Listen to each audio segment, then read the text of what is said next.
Ce matin-là, j'ai entendu une phrase qui a tout changé. Il est un idiot. Après la cérémonie, on prend l'argent et on s'enfuit. Ces mots n'étaient pas destinés à mes oreilles, mais je les ai entendus.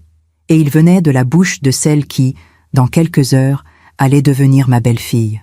Je m'appelle Anaïs Girard, j'ai 61 ans, et voici ce qui s'est passé le jour du mariage de mon fils unique. Le matin du 20 novembre 2024, je me suis réveillée avec ce mélange de joie et d'angoisse que toutes les mères connaissent. Mon Quentin allait se marier. Mon petit garçon, devenu un homme de 32 ans, avait choisi Charlotte, une jeune femme élégante, au sourire parfait, aux manières irréprochables. Tout le monde l'adorait. Moi, j'essayais. Il y avait quelque chose dans son regard, quelque chose que je ne parvenais pas à nommer. Mais Quentin l'aimait, et cela me suffisait. Ou du moins, c'est ce que je me répétais. Ce matin-là, j'étais arrivé tôt au château où devait se tenir la cérémonie. Un lieu magnifique, avec ses pierres anciennes, ses jardins impeccables, ses rosiers blancs qui bordaient l'allée principale. Charlotte avait insisté pour tout organiser elle-même. « Laissez-moi faire, Anaïs », m'avait-elle dit avec ce sourire qui ne montait jamais jusqu'à ses yeux. « Je veux que tout soit parfait. » J'avais accepté. Après tout, c'était son jour. Mais ce matin-là, j'avais oublié mon écharpe dans la voiture. Une écharpe en cachemire gris, perle que ma mère m'avait offerte des années auparavant. Je ne pouvais pas m'en passer. Alors je suis retournée la chercher. Et c'est en repassant près de la petite bibliothèque, au premier étage du château, que je les ai vus. Charlotte, dans les bras d'un homme. Pas n'importe quel homme.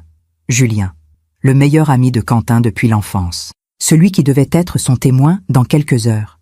Ils ne m'ont pas vu. J'étais dans l'ombre du couloir, figée, incapable de bouger. Et puis, j'ai entendu sa voix, celle de Charlotte, douce, presque amusée. Il est un idiot. Après la cérémonie, on prend l'argent et on s'enfuit. Julien a ri. Un rire bas, complice. Tu es sûre qu'il ne se doute de rien ? Certaine. Il m'aime trop pour voir la vérité. Dans quelques heures, on aura tout. Le cadeau de sa mère, l'argent de son compte joint et cette stupide donation que son père lui a faite avant de mourir. Après, on disparaît. Mon cœur s'est arrêté. Mon mari, disparu il y a 8 ans, avait laissé un héritage modeste mais précieux à Quentin. Un appartement à Paris, quelques économies et surtout, une collection de montres anciennes qu'il avait rassemblées toute sa vie. Une passion qu'il avait transmise à notre fils. Charlotte savait tout cela. Et elle avait tout planifié. Je suis sortie sans faire de bruit. Mes mains tremblaient. Mon souffle était court. Dans ma poche, mon téléphone. Et une idée terrible, mais juste. Parfois, on fait confiance à ceux qui ne la méritent pas. Et vous, avez-vous déjà été déçu par quelqu'un que vous aimiez ? Racontez-moi votre histoire dans les commentaires. J'aimerais vous lire.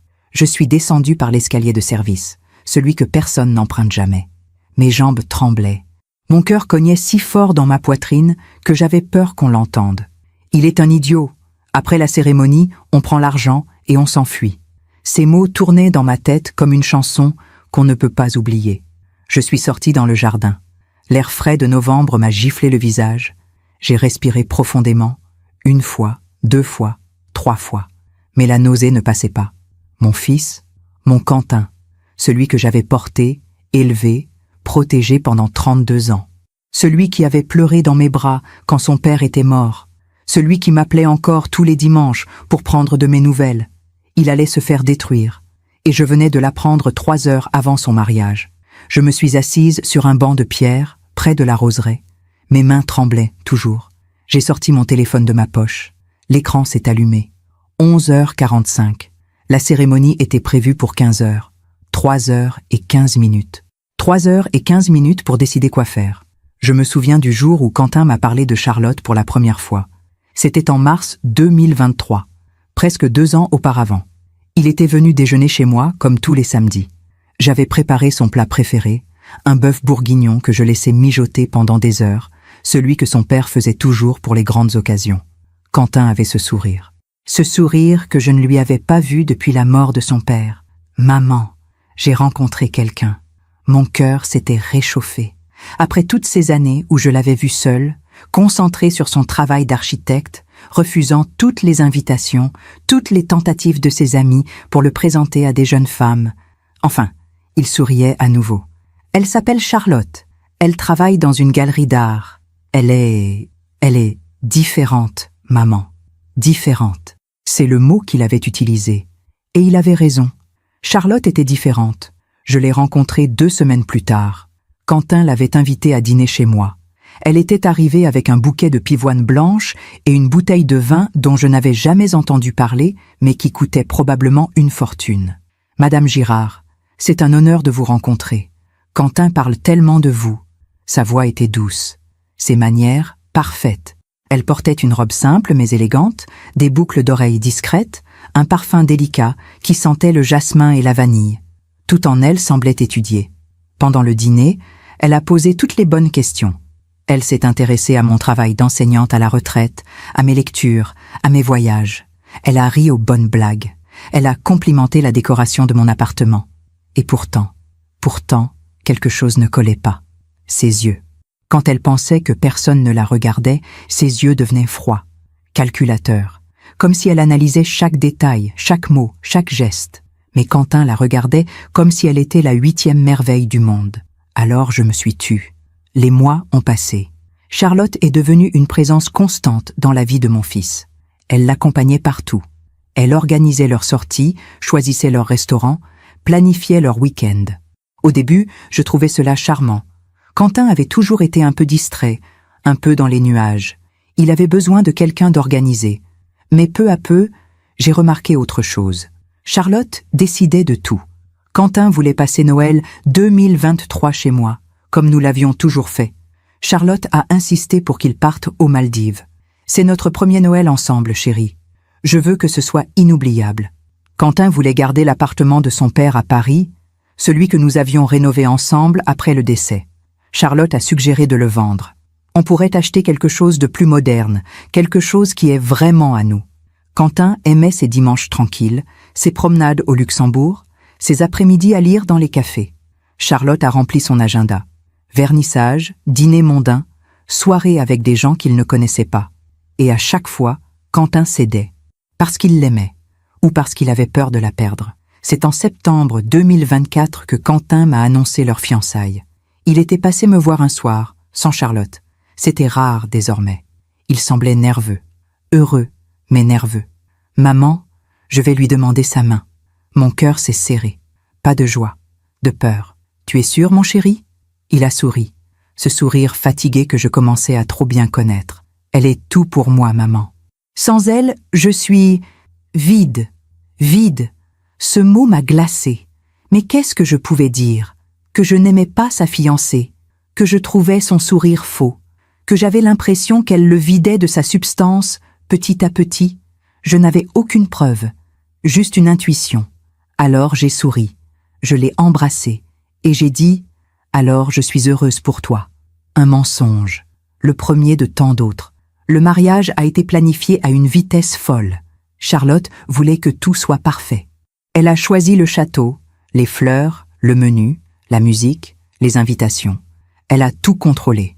Quentin m'a demandé un jour, pendant que nous prenions un café ensemble, « Maman, tu trouves que Charlotte exagère un peu avec les préparatifs ?» J'aurais dû dire oui. J'aurais dû lui parler, lui ouvrir les yeux. Mais j'ai eu peur qu'il me repousse, peur de le perdre. Alors j'ai dit « C'est son grand jour, mon chéri. Laisse-la rêver. » Un autre mensonge. Et ce matin-là, assise sur ce banc de pierre, avec le téléphone dans ma main tremblante, je comprenais enfin. Tous les signes étaient là, depuis le début. Charlotte n'avait jamais aimé Quentin. Elle avait aimé ce qu'il possédait, ce qu'il représentait, l'héritage de son père, la stabilité, l'argent. Et maintenant, elle allait tout prendre, avec la complicité de Julien, le meilleur ami de mon fils, celui qui avait grandi avec lui, celui qui avait été témoin à l'enterrement de son père. J'ai levé les yeux vers le ciel. Des nuages gris passaient lentement au-dessus du château. Le vent faisait bruisser les feuilles mortes sur l'allée. Et j'ai pris une décision. Je n'allais pas laisser mon fils se faire détruire. Pas aujourd'hui. Pas par elle. J'ai ouvert l'application de l'appareil photo sur mon téléphone. J'ai vérifié que le son était activé, que la qualité était au maximum. Puis, je suis remontée vers le château, vers la petite bibliothèque du premier étage. Mes pas étaient silencieux. Mon cœur battait à tout rompre, mais ma main ne tremblait plus. Je suis remontée par l'escalier principal cette fois, lentement. Chaque marche craquait sous mes pas, mais je m'en fichais. Ma peur s'était transformée en quelque chose d'autre, quelque chose de froid, de déterminé. Une mère qui protège son enfant n'a pas peur, elle agit. Arrivée au premier étage, j'ai longé le couloir tapissé de velours bordeaux. Les portraits des anciens propriétaires du château me regardèrent passer. Leurs yeux peints semblèrent me juger, ou peut-être m'encourager. La porte de la bibliothèque était entr'ouverte, exactement comme je l'avais laissée 15 minutes plus tôt. J'ai entendu leur voix avant de les voir. Charlotte riait.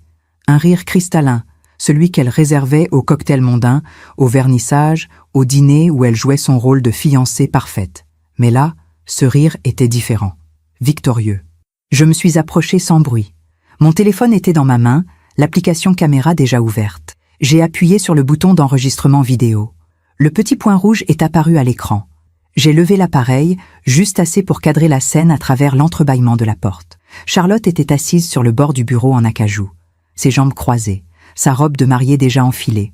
Une merveille de dentelle ivoire et de soie sauvage qui avait coûté 8 000 €. Quentin avait insisté pour payer. « C'est mon cadeau pour toi, mon amour. » Julien était debout devant elle, les mains posées de chaque côté de ses hanches. Il portait déjà son costume de témoin. Anthracite, cravate grise, pochette assortie. Ils se regardaient comme deux complices qui viennent de gagner à la loterie. « Dans 3 heures, tout sera fini », a murmuré Charlotte en passant ses doigts dans les cheveux de Julien. « On joue notre rôle encore quelques heures. Et après, liberté totale. » Julien a souri. Un sourire que je ne lui avais jamais vu. Carnassier, calculateur. « Tu es sûr qu'il a vraiment signé le mandat de gestion du compte joint ? » « Signé et validé jeudi dernier, » a répondu Charlotte avec satisfaction. « Il m'a donné accès à tout. L'appartement de Paris est déjà en vente depuis août. L'agence attend juste la signature finale après le mariage. 95 000 € de commission pour nous. » Mon sang s'est glacé. L'appartement de son père. Celui où Quentin avait grandi. Celui où nous avions passé des heures à trier les affaires après le décès. Celui qu'il voulait garder pour y fonder sa propre famille un jour. Charlotte l'avait mis en vente, sans qu'il le sache. « Et la collection de montres ?» a demandé Julien. Charlotte a ri, ce rire que je détestais déjà. Tout est dans le coffre de sa mère. La pauvre femme ne se doute de rien. Quentin m'a donné la combinaison la semaine dernière.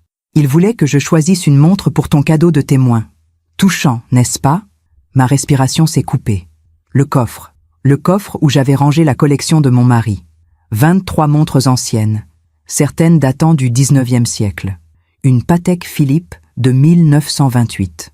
Une Vacheron Constantin de 1935. Des pièces que mon mari avait rassemblées pendant 40 ans. Des pièces qui valaient, selon le dernier expert que j'avais consulté, en 2023, plus de 150 000 €. Et Quentin lui avait donné la combinaison. « On prend tout demain matin », a continué Charlotte, pendant qu'ils dormiront tout leur cuite de mariage. On charge la voiture et on part. J'ai déjà les contacts à Genève, ils achètent cash, sans poser de questions. « Et Quentin ?» a demandé Julien avec un sourire en coin. « Qu'est-ce qu'on fait de ton idiot de mari ?» Charlotte a haussé les épaules. « On lui laisse une lettre, un truc vague. Je ne peux pas continuer. Pardonne-moi, j'ai besoin de me retrouver. » Le genre de connerie romantique qu'il comprendra. Il pleurera pendant quelques semaines, puis il se consolera en pensant que c'était trop beau pour être vrai. Les hommes comme lui adorent se morfondre. Ma main tremblait, mais je continuais à filmer. Chaque mot, chaque sourire, chaque geste. « Et nous ?» a murmuré Julien en se penchant vers elle. Charlotte l'a embrassé. Un baiser long, profond, sans la moindre hésitation. Quand ils se sont séparés, elle a souri. « Nous, on recommence ailleurs, loin de Paris, loin de ces bourgeois coincés, avec assez d'argent pour vivre comme on l'a toujours voulu. Tu as pensé à tout, » a dit Julien avec admiration. « Toujours, » a répondu Charlotte. « C'est pour ça que tu m'aimes, non ?»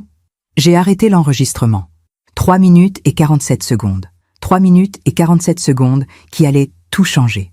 Je suis redescendue aussi silencieusement que j'étais montée. Mon cœur battait si fort que j'avais l'impression qu'il allait exploser. Mais mes mains ne tremblaient plus. J'avais la preuve. Maintenant, il me fallait un plan. Je suis retournée dans le jardin. Le banc de pierre était toujours là, fidèle, solide. Je me suis assise. J'ai sorti mon téléphone. J'ai regardé la vidéo 1 fois, puis 2 fois. Chaque visionnage me retournait l'estomac. Mais je devais être certaine. Certaine que tout était clair, que le son était audible, que leur visage était reconnaissable. Tout était parfait. Trop parfait pour être inventé. Trop cruel pour être pardonné. J'aurais pu appeler Quentin immédiatement, lui montrer la vidéo, tout arrêter avant qu'il ne soit trop tard. Mais je connaissais mon fils. Quentin était un homme bon, trop bon. Il aurait voulu des explications. Il aurait confronté Charlotte. Et elle aurait menti. Elle aurait pleuré. Elle aurait retourné la situation. C'était une blague, chérie. On répétait une scène pour une pièce de théâtre. Tu ne comprends pas l'humour de Julien. Ou pire, c'est ta mère qui t'a monté contre moi. Elle ne m'a jamais aimé.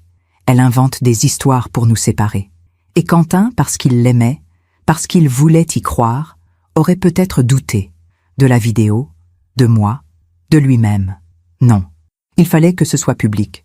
Il fallait que tout le monde sache. Il fallait qu'elle ne puisse pas mentir, pas s'échapper, pas manipuler. Pendant que je raconte tout cela, je me demande d'où vous m'écoutez. Écrivez le nom de votre ville en commentaire. J'ai regardé l'heure. 12h20. La cérémonie commençait à 15h. J'avais encore du temps. J'ai composé un numéro, celui de Marc, un ancien collègue de mon mari, devenu un ami fidèle après sa mort. Marc travaillait dans l'audiovisuel. Il possédait une petite entreprise de sonorisation pour événements. Il a décroché à la 3e sonnerie. « Anaïs, tout va bien ? Marc, j'ai besoin d'un service. Un service urgent. » Il a hésité. Puis, « Je t'écoute. » Je lui ai expliqué. Pas tout. Juste l'essentiel. Que j'avais découvert quelque chose de grave.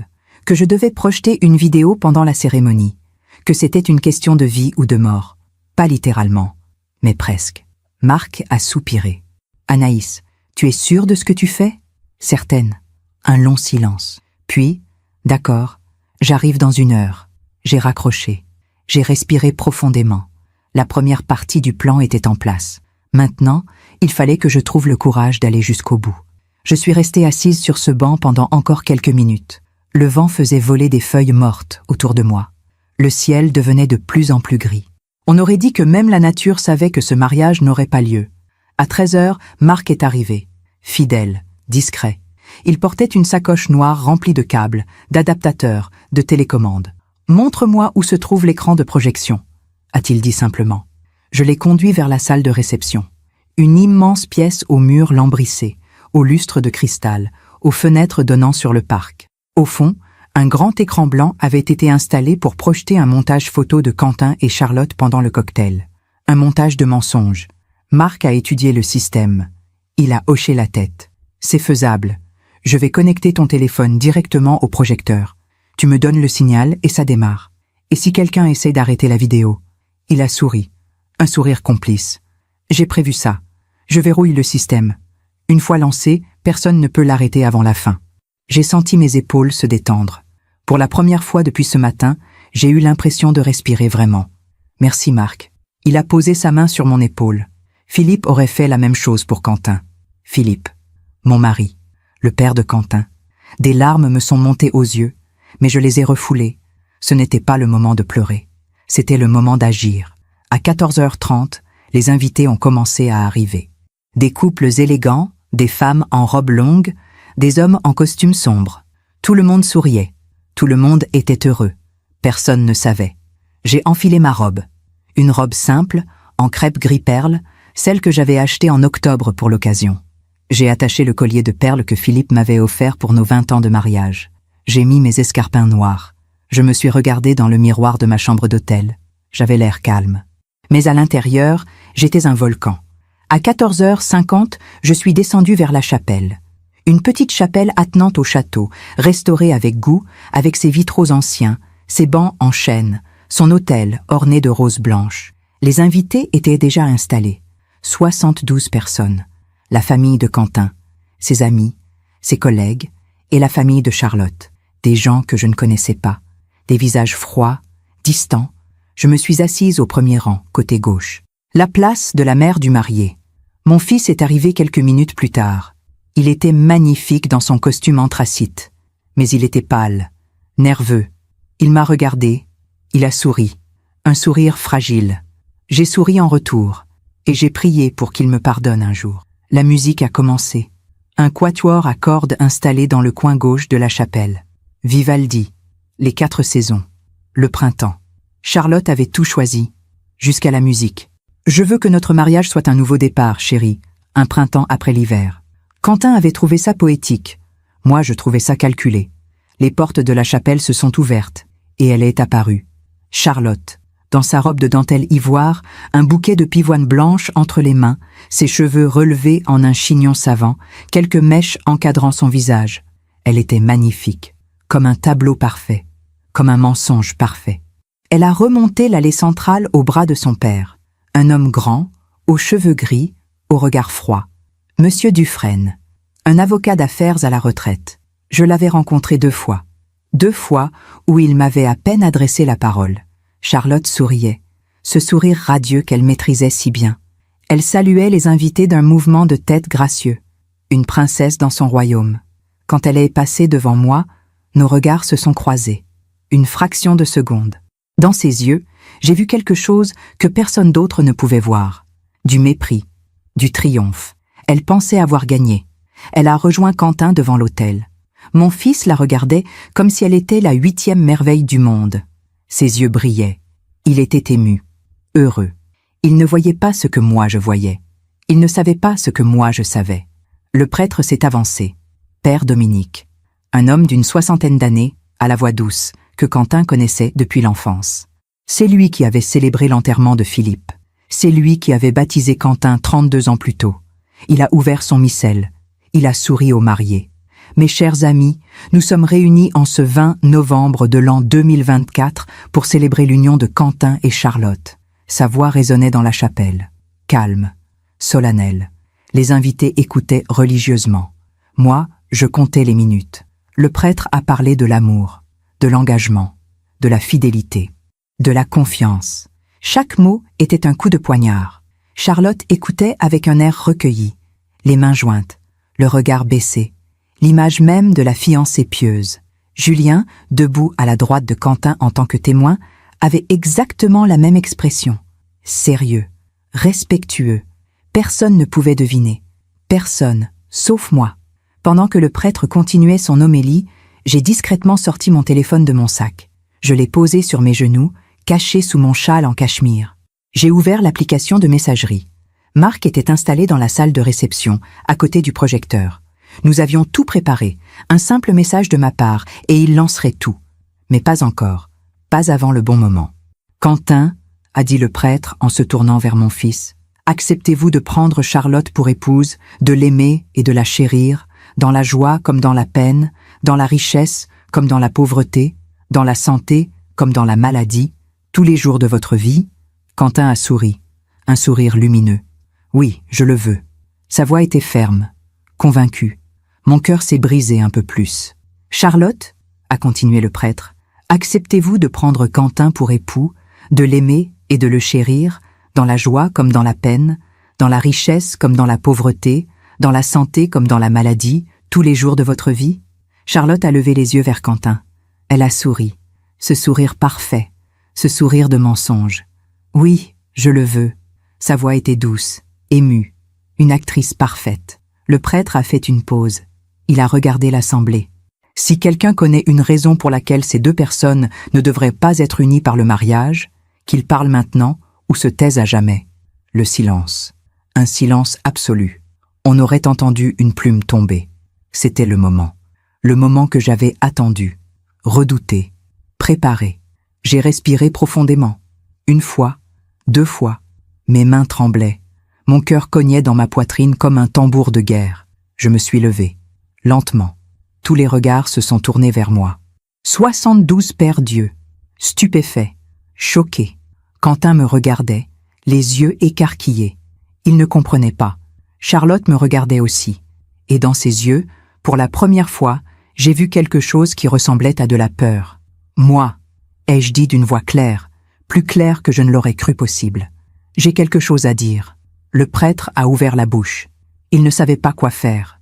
Jamais, en 40 ans de sacerdoce, quelqu'un ne s'était levé à ce moment précis. « Madame Girard » a-t-il commencé. « Père Dominique » ai-je coupé avec respect mais fermeté. Ce mariage ne peut pas avoir lieu. Et je vais vous montrer pourquoi. Un murmure a parcouru l'assemblée. Des gens se penchaient, les uns vers les autres. Des chuchotements, de la confusion. Quentin s'est avancé vers moi. « Maman, qu'est-ce que tu fais ?» Sa voix était brisée, suppliante. J'ai senti les larmes me monter aux yeux, mais je les ai retenues. « Pardonne-moi, mon chéri. Mais il faut que tu saches. Il faut que tout le monde sache. » Charlotte a fait un pas en avant. Son visage avait changé. Le masque de la fiancée parfaite était tombé. Ses yeux étaient froids, durs. « Madame Girard, je ne sais pas ce que vous croyez savoir, mais je ne crois pas. » Ai-je coupé? Je sais. J'ai levé mon téléphone. J'ai tapé le message que j'avais préparé. « Lance maintenant. » Et j'ai appuyé sur « Envoyer ». Pendant 3 secondes, rien ne s'est passé. 3 secondes qui ont semblé durer une éternité. Et puis, dans la salle de réception adjacente à la chapelle, le grand écran blanc s'est allumé. La lumière a traversé les portes vitrées qui séparaient les 2 pièces. Les invités se sont retournés. Et la vidéo a commencé. Le son était fort, très fort. Marc avait monté le volume au maximum. La voix de Charlotte a résonné dans toute la chapelle. « Il est un idiot. » Après la cérémonie, on prend l'argent et on s'enfuit. Le silence. Un silence de mort. Puis le chaos. Les invités se sont levés. Certains se sont précipités vers les portes vitrées pour mieux voir. D'autres sont restés figés, sous le choc. Sur l'écran, on voyait Charlotte et Julien. Dans la bibliothèque. 3 heures plus tôt. Chaque mot, chaque geste, chaque baiser. Tu es sûr qu'il a vraiment signé le mandat de gestion du compte joint? Signé et validé jeudi dernier. Il m'a donné accès à tout. L'appartement de Paris est déjà en vente depuis août. Quentin s'est retourné vers l'écran. Son visage était blanc. Ses lèvres tremblaient. Il regardait la vidéo comme si c'était un cauchemar, comme s'il attendait de se réveiller. Et la collection de montres? Tout est dans le coffre de sa mère. La pauvre femme ne se doute de rien. Quentin m'a donné la combinaison la semaine dernière. Quentin a vacillé.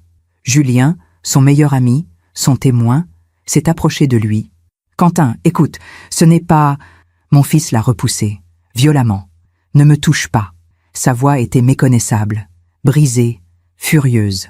Charlotte, elle, ne regardait pas l'écran. Elle me regardait. Et dans ses yeux, il n'y avait plus de peur.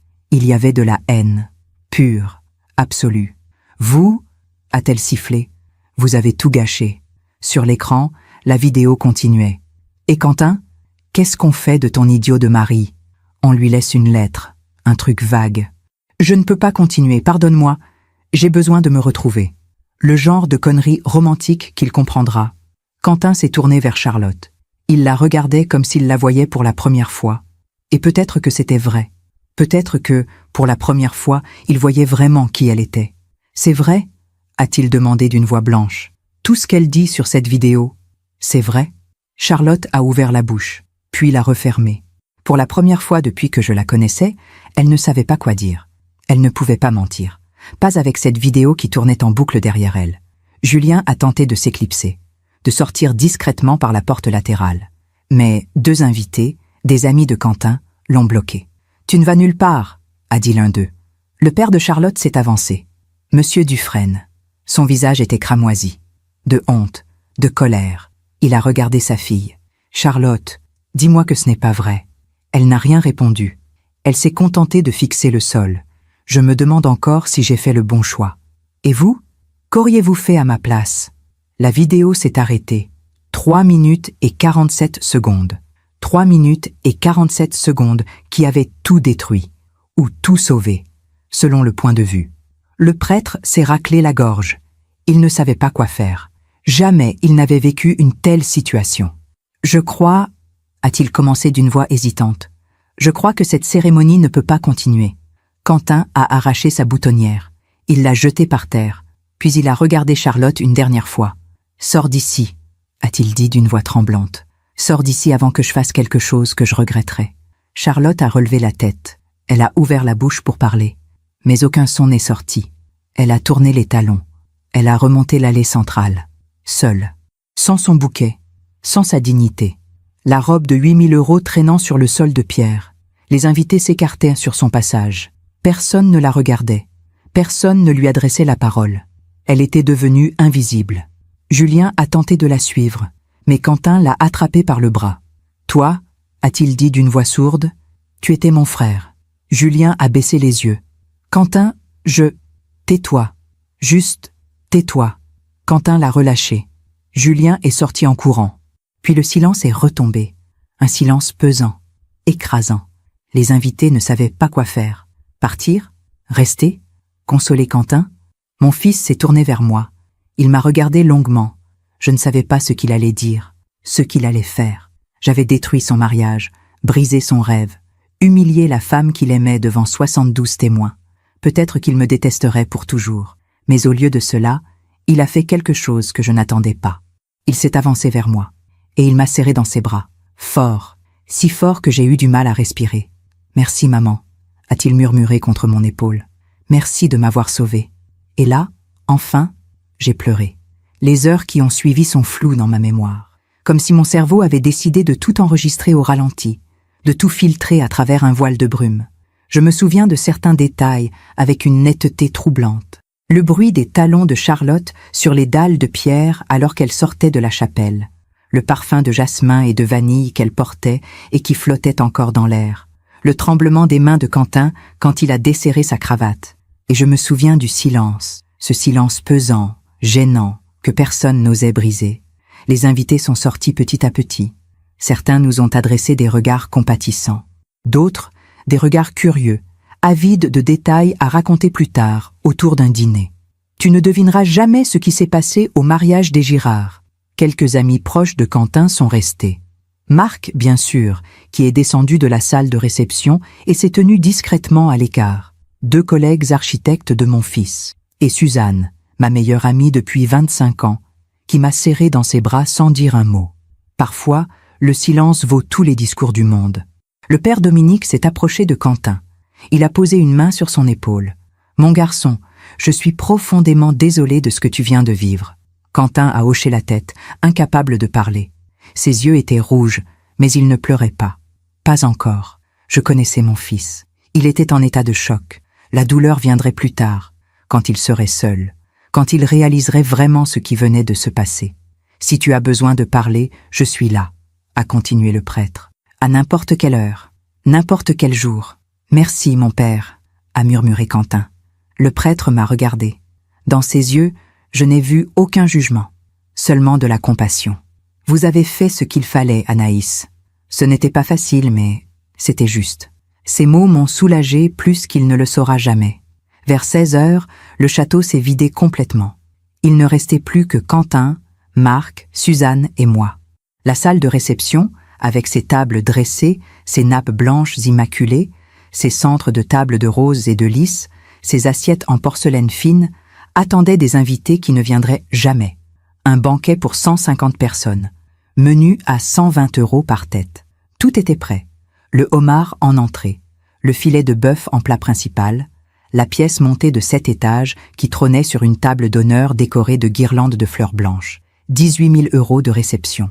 Réduit à néant en 3 minutes et 47 secondes. Quentin est entré dans la salle. Il a regardé autour de lui, lentement, comme s'il découvrait un lieu qu'il ne connaissait pas. Il s'est approché de la table d'honneur, celle où il aurait dû s'asseoir avec Charlotte, celle où ils auraient porté des toasts, où ils auraient coupé le gâteau, où ils auraient dansé leur première danse de couple marié. Il a pris une des flûtes de champagne qui attendaient, déjà remplies, et il l'a bu d'un trait, puis une deuxième, une troisième. « Quentin », ai-je dit doucement en m'approchant de lui. Il s'est retourné. Ses yeux étaient vides, perdus. Elle ne m'a jamais aimé, n'est-ce pas? Sa voix était brisée. J'ai senti mon cœur se serrer. Non, mon chéri, je ne crois pas. Il a ri, un rire sans joie, amer. Combien de temps, tu penses? Combien de temps elle a joué la comédie? Je ne sais pas. Depuis le début? Depuis le jour où elle m'a abordé à ce vernissage en mars 2023? Je me suis souvenu de ce jour. Quentin m'en avait parlé au téléphone, tout excité. Il était allé à l'inauguration d'une galerie d'art à Saint-Germain-des-Prés. Charlotte travaillait là-bas. Elle lui avait fait visiter l'exposition. Ils avaient parlé pendant des heures. Elle l'avait trouvé fascinant. Lui l'avait trouvée différente. Différente. Elle l'était, en effet. Différente de toutes les femmes honnêtes qu'il aurait pu rencontrer. Peut-être, ai-je répondu avec tristesse. Peut-être qu'elle savait déjà qui tu étais, peut-être qu'elle s'est renseignée avant. Quentin a fermé les yeux. Tu veux dire qu'elle a planifié tout ça? Dès le départ? Je ne sais pas. Mais ce que je sais, c'est qu'elle savait exactement ce qu'elle faisait. Elle connaissait l'héritage de ton père. Elle savait que tu étais seul, que tu avais besoin d'amour. Et elle a utilisé tout ça contre toi. Quentin s'est assis lourdement sur une chaise. Il a posé ses coudes sur la table. Il a caché son visage dans ses mains. Et enfin, il a pleuré. Des sanglots profonds, douloureux. Ceux d'un homme qui vient de perdre non seulement la femme qu'il aimait, mais aussi sa confiance, sa foi en l'amour, en l'humanité. Je me suis assise à côté de lui. J'ai passé mon bras autour de ses épaules. Je l'ai laissé pleurer. Parce que parfois, c'est tout ce qu'une mère peut faire. Marc et Suzanne sont restés à distance, respectant notre douleur, notre intimité. Après un long moment, Quentin a relevé la tête. Ses yeux étaient gonflés, son visage ravagé. « Et Julien ?» a-t-il demandé. « Comment j'ai pu être aussi aveugle? Mon meilleur ami. Depuis qu'on a 6 ans, on a grandi ensemble, on a tout partagé. Et lui, il n'a pas pu finir sa phrase. Il t'a trahi, ai-je dit simplement, de la pire des manières. Mais tu n'y es pour rien, tu as fait confiance. C'est ce que font les gens bons, les gens comme toi. Et les gens comme moi se font avoir. Non, les gens comme toi vivent avec le cœur ouvert. Et parfois, ça fait mal. Mais c'est mieux que de vivre avec un cœur fermé. Comme elle, comme lui. Quentin a regardé autour de lui. Les tables, les fleurs, la pièce montée. Qu'est-ce qu'on fait de tout ça? On appelle le traiteur, a dit Suzanne en s'approchant. On lui demande de tout emballer, et on distribue la nourriture à l'association caritative du quartier. Il y a bien assez pour nourrir 50 familles. Quentin a hoché la tête. Bonne idée. Au moins, quelque chose de bon sortira de ce désastre. Marc s'est avancé à son tour. Quentin, je sais que ce n'est pas le moment, mais il y a quelque chose que tu dois savoir. Mon fils l'a regardé. Quoi? La vidéo que ta mère a filmée ce matin. Je l'ai sauvegardée sur 3 supports différents. Une copie sur mon ordinateur, une sur un disque dur externe et une sur un service cloud sécurisé. Pourquoi? Marc a hésité. Puis, parce que je connais les gens comme Charlotte et Julien. Ils vont essayer de se retourner contre ta mère, de prétendre que c'est une manipulation, une montage, qu'elle a inventé tout ça pour briser votre couple. Il faut que tu aies des preuves, solides, inattaquables. Quentin a regardé vers moi. Ils feraient ça? Ils s'attaqueraient à toi? Je ne sais pas, ai-je répondu honnêtement. Mais Marc a raison. Il vaut mieux être préparé. Quentin a serré les poings. S'ils osent te faire du mal, je... Chut, ai-je coupé doucement. Ne pense pas à ça maintenant. Pour l'instant, on rentre à la maison. Tu as besoin de repos. Nous sommes sortis du château vers 17h30. Le ciel était devenu complètement gris. Une petite pluie fine commençait à tomber, comme si même le ciel pleurait. Dans le parking, j'ai aperçu la voiture de Charlotte, une Audi blanche, celle que Quentin lui avait offerte pour son anniversaire en juin 2024. 35 000 €. Elle était garée à l'écart, vide. Charlotte était partie, avec Julien probablement, dans sa voiture à lui, abandonnant même le cadeau que Quentin lui avait fait. Quentin a regardé la voiture, longuement. Puis il a sorti son téléphone. Il a composé un numéro. « Allô? Oui, bonjour. Je voudrais signaler un véhicule abandonné. » Il a donné l'adresse du château, le modèle de la voiture, la plaque d'immatriculation. « Oui, c'est ça. Vous pouvez venir la récupérer. Je ne la veux plus. » Il a raccroché. Et nous sommes partis. Le trajet de retour vers Paris a duré 2 heures. Quentin était assis à l'arrière de ma voiture, silencieux, le regard perdu par la fenêtre. Suzanne conduisait. Marc nous suivait dans sa camionnette. Personne ne parlait. Que dire, après tout? Que dire à un homme qui vient de voir sa vie exploser en plein vol?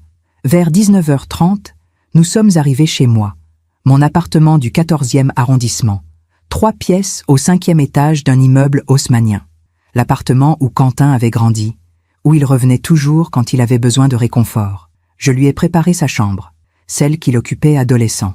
J'avais gardé tout intact, son lit, son bureau, ses livres d'architecture sur les étagères. « Tu restes ici ce soir », ai-je dit, « et aussi longtemps que tu veux. » Il n'a pas protesté. Suzanne a commandé de la nourriture chinoise. Nous avons mangé en silence, devant la télévision éteinte. Quentin a à peine touché à son assiette. Vers 21h, son téléphone a sonné. Il a regardé l'écran. Son visage s'est durci. C'est elle. Ne réponds pas, ai-je conseillé. Mais il a décroché quand même. Quoi? A-t-il dit d'une voix glaciale. J'entendais la voix de Charlotte à travers le combiné. Aiguë, suppliante. Quentin, laisse-moi t'expliquer. M'expliquer quoi? Que tu m'as menti depuis le début? Que tu ne m'as jamais aimé? Que tu voulais juste mon argent? Ce n'est pas aussi simple. Si, c'est exactement aussi simple. S'il te plaît, écoute-moi. Ta mère a tout déformé. Elle, Quentin a coupé. Ne parle pas de ma mère. Ne prononce même pas son nom. Elle m'a sauvée.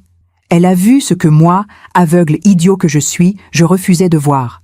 Quentin. Et Julien? Hein? Comment tu expliques Julien? Un silence. Puis, c'était une erreur. Un moment de faiblesse. Ça ne voulait rien dire. Quentin a ri. Ce même rire amer que j'avais entendu au château. Une erreur? Vous planifiez de me voler depuis des mois et tu appelles ça une erreur? Tu as mis mon appartement en vente. Tu as volé la combinaison du coffre de ma mère. Tu allais prendre les montres de mon père, les montres qu'il a collectionnées pendant 40 ans. Et tu appelles ça une erreur? Charlotte s'est tue. Je ne veux plus jamais te voir, a continué Quentin. Plus jamais t'entendre, plus jamais entendre parler de toi. Si tu m'approches, si tu approches ma mère, j'appelle la police. C'est clair? Quentin. Il a raccroché, puis il a bloqué son numéro, et celui de Julien. Et il a posé son téléphone sur la table. Ses mains tremblaient. C'est fini, a-t-il murmuré. C'est vraiment fini. Cette nuit-là, je l'ai entendu pleurer dans sa chambre. Longtemps, jusqu'à très tard. Je suis restée éveillée, assise dans mon salon, incapable de dormir. Je pensais à tout ce qui s'était passé, à la vidéo, à l'humiliation publique, au mariage annulé, à Charlotte et Julien qui avaient disparu comme des voleurs, parce que c'est ce qu'ils étaient, des voleurs. Mais j'avais réussi. J'avais sauvé mon fils. Et même si cela lui faisait mal maintenant, même s'il souffrait, je savais qu'un jour, il comprendrait. Un jour, il me remercierait vraiment. Les jours qui ont suivi le 20 novembre 2024 ont été les plus difficiles de ma vie. Non pas pour moi, mais pour Quentin. Le lendemain matin, un vendredi, je me suis réveillée à 6 heures. J'avais à peine dormi 3 heures. Mon corps était épuisé, mais mon esprit refusait de se reposer. Je suis allée à la cuisine. J'ai préparé du café. Le même café que Philippe préparait tous les matins pendant nos 30 ans de mariage. Fort, noir, avec juste une pointe de cardamome. Quentin est sorti de sa chambre vers 8 heures. Il portait encore le pantalon de son costume de mariage, sa chemise blanche, froissée, déboutonnée. Ses cheveux étaient en désordre, ses yeux gonflés et rouges. Il n'avait pas dormi non plus. « Bonjour mon chéri », ai-je dit doucement. Il a hoché la tête sans parler. Il s'est assis à la table de la cuisine. La même table où il faisait ses devoirs quand il avait 10 ans. La même table où il avait annoncé qu'il voulait devenir architecte à 16 ans. La même table où il m'avait présenté Charlotte, il y a presque 2 ans. Je lui ai servi un café. Il l'a bu mécaniquement, sans goût, sans plaisir. « Tu as faim ?» ai-je demandé. « Non. Il faut que tu manges quelque chose. »« Je n'ai pas faim, maman. » Je n'ai pas insisté. Je connaissais ce ton, celui d'un homme qui essaie de garder le contrôle alors que tout s'effondre autour de lui. Nous sommes restés assis en silence pendant un long moment. Le bruit de la circulation dans la rue, le ronronnement du réfrigérateur, le tic-tac de l'horloge murale que Philippe avait achetée à Montmartre en 1995. Des bruits familiers, rassurants. Des bruits qui disaient « la vie continue ». Même quand on a l'impression qu'elle ne devrait pas. Vers 9 heures, le téléphone de Quentin a vibré. Puis encore, et encore, des messages, des dizaines de messages. Il a regardé l'écran. Son visage s'est fermé. « Des amis ?» ai-je demandé. « Certains » a-t-il répondu avec amertume. D'autres, juste des curieux qui veulent savoir ce qui s'est passé, qui veulent les détails croustillants pour alimenter leur ragot. Il a éteint son téléphone. Je ne veux parler à personne. Ce vendredi-là, Quentin n'est pas sorti de l'appartement. Il est resté dans sa chambre la plupart du temps. Allongé sur son lit, les yeux fixés au plafond, j'ai essayé de lui parler, de le faire manger, de le faire réagir. Mais il était ailleurs, dans un endroit sombre où je ne pouvais pas le rejoindre. Le soir, Suzanne est passée. Elle a apporté un poulet rôti, des légumes, une tarte aux pommes. « Il faut qu'il mange », a-t-elle dit avec détermination. Nous avons mis la table tous les trois. Quentin a picorné dans son assiette. Quelques bouchées. Par politesse plus que par appétit. « Quentin, » a dit Suzanne avec douceur, « je sais que c'est difficile. Mais tu dois penser à la suite. Il y a des choses pratiques à régler. » Il a levé les yeux vers elle. Quelle chose! L'appartement que Charlotte a mis en vente, le compte joint, les cadeaux de mariage qu'elle a peut-être déjà encaissés. Il faut que tu protèges ce qui reste. Quentin a fermé les yeux. Je m'en fiche. Qu'elle prenne tout. Je veux juste qu'elle disparaisse de ma vie. Mais Suzanne, ancienne avocate à la retraite, n'était pas du genre à abandonner.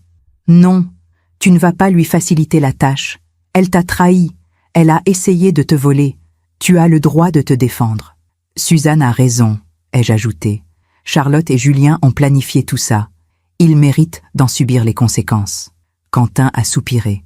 Un long soupir épuisé. D'accord. Qu'est-ce que je dois faire? Le lundi suivant, le 24 novembre, Suzanne a accompagné Quentin chez un avocat. Maître Rousseau. Un homme de 55 ans, sérieux, compétent. Ils sont revenus en fin d'après-midi. Quentin semblait un peu moins perdu, un peu plus déterminé. L'avocat dit que je peux bloquer la vente de l'appartement, m'a-t-il expliqué. Charlotte n'avait pas le droit de le mettre en vente sans mon accord écrit. Le mandat qu'elle a fait signer était frauduleux. C'est une bonne nouvelle. Il dit aussi que je peux porter plainte pour tentative d'escroquerie, contre elle et contre Julien. J'ai vu quelque chose changer dans ses yeux. Une étincelle, petite, fragile, mais présente, de la colère, une colère saine, nécessaire.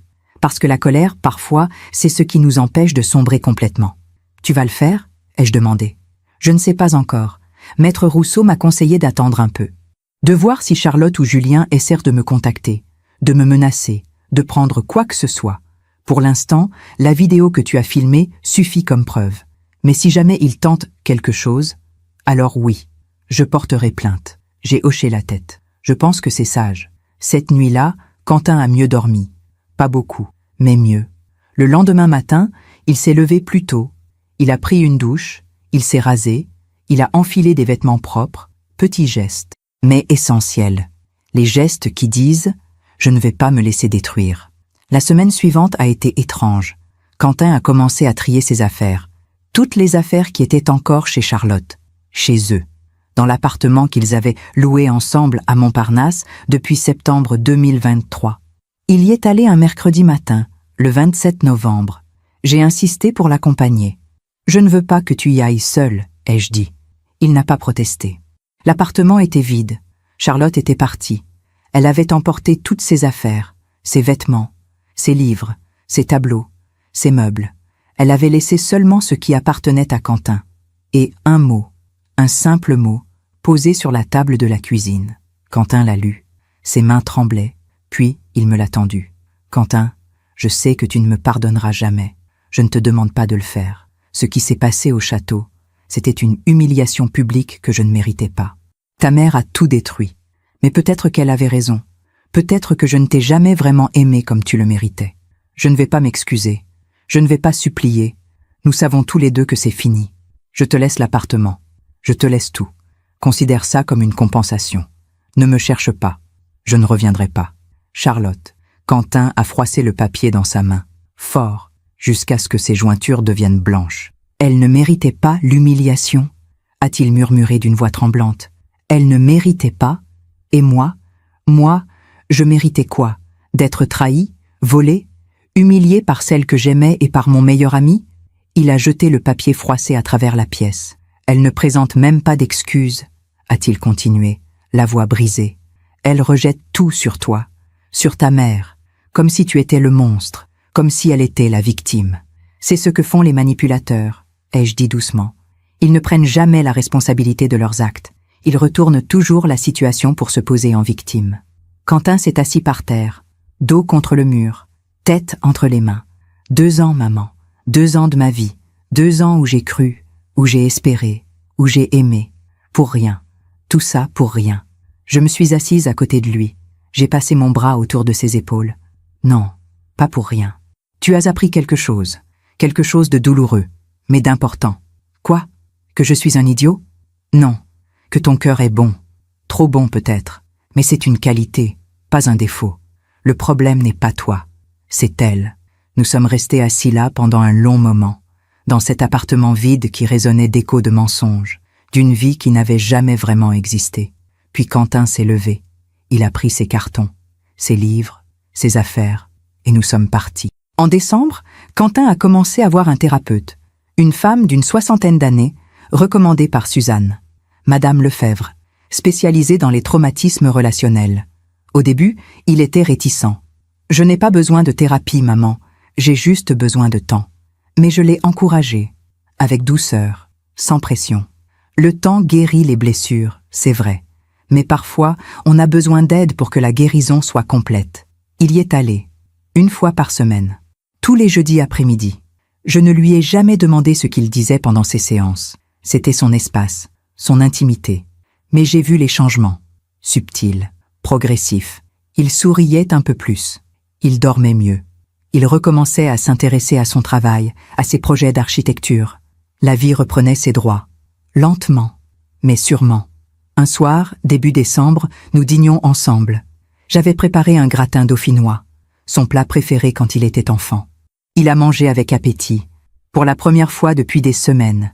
Puis il m'a regardé. « Maman, je voulais te dire merci. » « Pourquoi, mon chéri ? » ?»« Pour tout. Pour m'avoir sauvé. Pour m'avoir soutenu. Pour ne pas m'avoir jugé.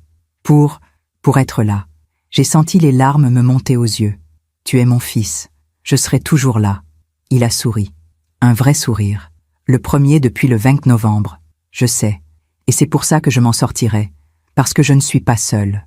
Cette nuit-là, en me couchant, j'ai pensé à Charlotte, à Julien, à ce qu'ils étaient devenus. Je ne savais pas où ils étaient, ce qu'ils faisaient, s'ils étaient ensemble, s'ils avaient réussi à vendre quoi que ce soit. Mais je savais une chose, la vie a une manière étrange de rendre justice, pas toujours de la façon dont on l'attend, pas toujours rapidement, mais toujours.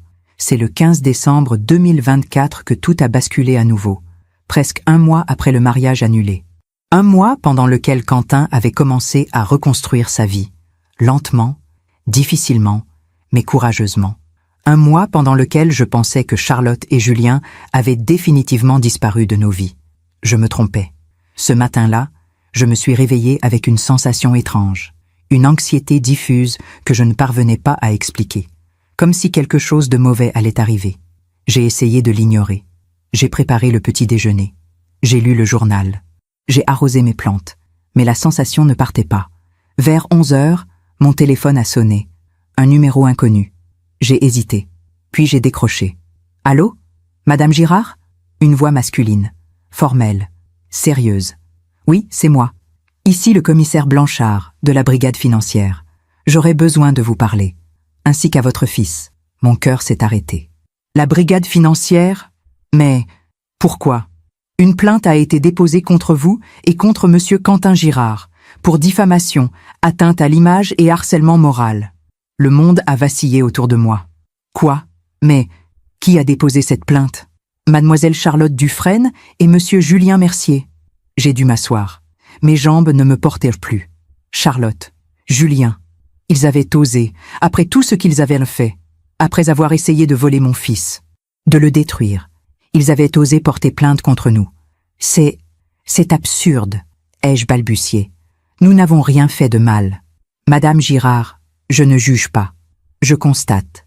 Mademoiselle Dufresne affirme que vous avez filmé une conversation privée sans son consentement, que vous avez diffusé cette vidéo publiquement devant 72 témoins dans le but de l'humilier et de détruire sa réputation.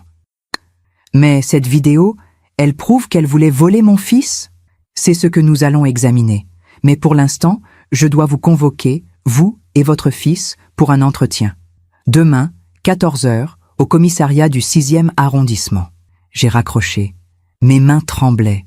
Mon cœur battait à tout rompre. Comment était-ce possible ? Comment pouvait-il retourner la situation à ce point ? J'ai immédiatement appelé Quentin. Il était au travail, dans son agence d'architecture. « Maman, tout va bien ? » « Non, tout ne va pas bien. » Je lui ai tout raconté. La convocation, la plainte, l'accusation. Il y a eu un long silence au bout du fil. Puis, il ne manque pas de culot. Sa voix était glaciale, dure, une voix que je ne lui connaissais pas. Qu'est-ce qu'on fait ? On appelle Maître Rousseau. Tout de suite. 1 heure plus tard, nous étions dans le cabinet de l'avocat. Suzanne nous avait rejoints. Son expérience juridique était précieuse, même si elle ne pratiquait plus. Maître Rousseau nous a écoutés attentivement. Puis il a hoché la tête. « C'est une stratégie classique », a-t-il expliqué. « Quand on est pris la main dans le sac, on attaque, on inverse les rôles, on se pose en victime. Mais la vidéo, ai-je commencé. La vidéo est à double tranchant, a coupé l'avocat. D'un côté, elle prouve effectivement leurs intentions malveillantes. De l'autre, vous l'avez filmée sans leur consentement. Et en France, c'est délicat. Quentin s'est penché en avant. Vous voulez dire qu'on risque quelque chose? Potentiellement, oui. Une condamnation pour atteinte à la vie privée. Une amende. Peut-être plus, selon comment le juge interprète la diffusion publique. Mais c'était pour me protéger, s'est exclamé Quentin. Ma mère m'a sauvé d'une escroquerie. Je sais. Et c'est notre ligne de défense. Nous allons plaider l'état de nécessité. Le fait que Madame Girard a agi pour protéger son fils d'un préjudice grave et imminent. Mais il faut se préparer. Charlotte et Julien ont visiblement engagé un bon avocat. Suzanne a croisé les bras. Maître Rousseau, j'ai une question. Pourquoi Charlotte et Julien portent-ils plainte maintenant? 1 mois après les faits? L'avocat a souri. Un sourire amer. Parce qu'ils ont probablement échoué dans leur plan. Ils n'ont pas réussi à vendre l'appartement. Ils n'ont pas pu accéder au compte de Quentin. Ils n'ont rien obtenu. Alors ils tentent une dernière manœuvre. Intimider, faire pression, peut-être obtenir un arrangement financier pour retirer leur plainte. Du chantage, ai-je murmuré. Exactement. Cette nuit-là, je n'ai pas fermé l'œil. Je tournais et retournais dans mon lit, pensant à tout ce qui pourrait arriver. Et si je perdais le procès? Et si je devais payer une amende que je ne pouvais pas me permettre? Et si j'avais un casier judiciaire? Mais surtout, et si, en voulant sauver mon fils, je lui avais créé encore plus de problèmes? Le lendemain, lundi 16 décembre, nous nous sommes rendus au commissariat. Maître Rousseau nous accompagnait. Le commissaire Blanchard était un homme d'une 50aine d'années, aux cheveux poivre et sel, au regard fatigué de quelqu'un qui a vu trop de mensonges dans sa carrière. Il nous a reçus dans son bureau, sobre, fonctionnel, avec une fenêtre qui donnait sur une cour intérieure grise. « Madame Girard, Monsieur Girard, a-t-il commencé, je vais être direct avec vous. Mademoiselle Dufresne et Monsieur Mercier affirment que vous avez orchestré une campagne de dénigrement à leur encontre. Ils demandent 15 000 € de dommages et intérêts chacun. 30 000 € au total. 30 000 €. J'ai senti le sol se dérober sous mes pieds. Commissaire, est intervenu Maître Rousseau. Puis-je vous rappeler que mes clients ont en leur possession une vidéo qui prouve clairement que Mademoiselle Dufresne et Monsieur Mercier ont comploté pour escroquer Monsieur Girard? Le commissaire a hoché la tête. J'ai visionné cette vidéo. Elle est effectivement compromettante pour les plaignants. Alors, comment peuvent-ils porter plainte contre nous? Parce que le droit est complexe, maître. On peut être à la fois victime et coupable dans des affaires différentes. Le commissaire s'est tourné vers moi. Madame Girard, pourquoi avez-vous filmé cette conversation? J'ai respiré profondément. Parce que j'avais surpris une première conversation par hasard. Et que je savais que si je ne prouvais pas ce que j'avais entendu, personne ne me croirait. Charlotte était une manipulatrice parfaite. Elle aurait retourné la situation contre moi. Alors, j'ai voulu des preuves, pour protéger mon fils. Vous savez que filmer quelqu'un à son insu est illégal? Je le sais maintenant. Mais sur le moment, je ne pensais qu'à une chose, empêcher mon fils de se faire voler toute sa vie. Le commissaire a noté quelque chose sur son carnet. Puis il s'est tourné vers Quentin. Monsieur Girard, vous confirmez que vous ignoriez les intentions de Mademoiselle Dufresne avant le jour du mariage? Absolument. Je l'aimais. Je lui faisais confiance. Je lui avais donné accès à tout. Mes comptes, mes biens, mes secrets. Elle jouait un rôle depuis le début. Et vous n'aviez aucun soupçon? Quentin a serré les mâchoires. Non, parce que quand on aime, on ne cherche pas la traîtrise. On fait confiance. Le commissaire a refermé son carnet. Bien, je vais transmettre tout cela au procureur. Il décidera s'il y a lieu de poursuivre ou non. En attendant, je vous conseille fortement de ne pas contacter Mademoiselle Dufresne ou Monsieur Mercier. Aucun contact, aucun message, rien. Nous n'avions aucune intention de le faire, ai-je répondu. Parfait. Vous pouvez partir. Je vous tiendrai informé. Nous sommes sortis du commissariat vers 15h30. Le ciel était gris. Une petite bruine tombait sur Paris. Quentin était silencieux, tendu. « Ils ne gagneront pas », a dit Maître Rousseau en nous raccompagnant vers le métro. Leur plainte est une tentative de diversion. Quand le procureur verra la vidéo, il comprendra qui sont les vrais coupables. Vous en êtes sûr ? Ai-je demandé, la voix tremblante. Certain. Mais malgré les assurances de l'avocat, je ne pouvais pas m'empêcher de m'inquiéter. Parce que parfois, la justice ne voit pas ce qui est évident. Parfois, elle se perd dans les détails, dans les procédures, dans les interprétations.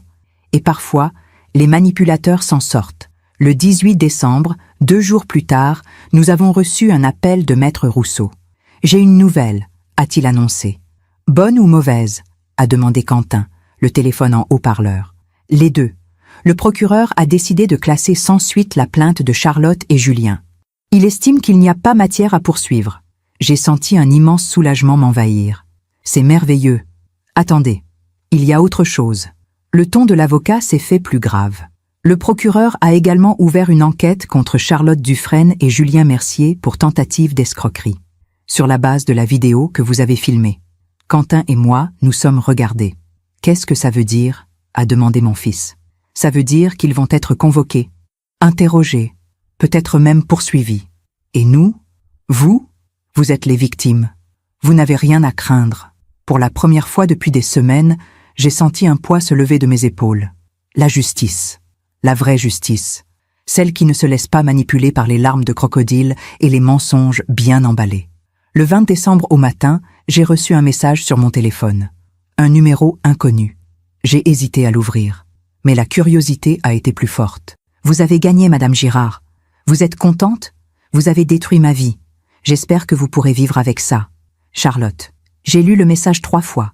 Puis j'ai fait quelque chose que je n'aurais jamais cru possible. J'ai répondu. Charlotte, je n'ai pas détruit votre vie. Vous l'avez fait vous-même. Le jour où vous avez décidé de mentir, de manipuler, de voler. J'ai juste empêché que vous détruisiez celle de mon fils. Et je le referai sans hésiter. J'ai appuyé sur envoyer. Et j'ai bloqué son numéro. Ce soir-là, Quentin et moi avons dîné ensemble. Suzanne nous avait rejoints. Marc aussi. Nous avons parlé. Ri. Pour la première fois depuis longtemps. « Tu sais, maman ?» a dit Quentin à un moment. « Je commence à comprendre quelque chose. »« Quoi, mon chéri ?» ?»« Que parfois, perdre quelqu'un qu'on croyait aimer, c'est en réalité gagner sa liberté. » J'ai souri, les larmes aux yeux. « Tu as raison. » Et que la meilleure chose qui me soit arrivée dans toute cette histoire, il s'est interrompu, m'a regardé dans les yeux. C'est d'avoir une mère qui m'aime assez pour me protéger, même quand c'est difficile. Même quand c'est douloureux. Cette nuit-là, je me suis endormie paisiblement, pour la première fois depuis le 20 novembre, parce que je savais que Quentin allait s'en sortir, qu'il était plus fort qu'il ne le pensait, et que la vérité, même quand elle fait mal, finit toujours par l'emporter. Noël 2024 est arrivé sans que je m'en rende vraiment compte. Les jours entre le 20 décembre et le 25 se sont écoulés dans une sorte de brouillard doux. Un brouillard fait de petites victoires, de moments de paix retrouvés, de guérisons lentes mais constantes. Quentin avait décidé de passer les fêtes chez moi. Pas par obligation, mais par choix. « Je n'ai pas envie d'être seule cette année », m'avait-il dit. Et puis, c'est notre tradition, non ? Toi, moi et les souvenirs de papa. Le 24 décembre au soir, nous avons décoré le sapin ensemble. Un petit sapin de 2 mètres que j'avais acheté au marché de Noël près de Notre-Dame. Quentin a sorti les vieilles décorations que Philippe et moi avions collectionnées pendant 30 ans. Des boules en verre soufflées de Venise, des guirlandes dorées un peu défraîchies. Et l'étoile de cime, cette étoile en argent que Philippe avait achetée en 1987, l'année de notre mariage. « Tu te souviens quand papa me portait sur ses épaules pour que je puisse mettre l'étoile ?» a demandé Quentin avec un sourire nostalgique. Comme si c'était hier. Tu avais 5 ans. Tu étais tellement fier. J'avais l'impression de toucher le ciel. Nous avons placé l'étoile ensemble, cette fois. Quentin ne pesait plus 20 kilos. Et Philippe n'était plus là pour le porter. Mais le rituel restait. Et avec lui, une forme de continuité, de paix. Le 25 décembre, Suzanne nous a rejoints pour le déjeuner. Elle avait apporté son célèbre saumon mariné à l'ânette et une bûche de Noël faite maison, au praliné et aux noisettes.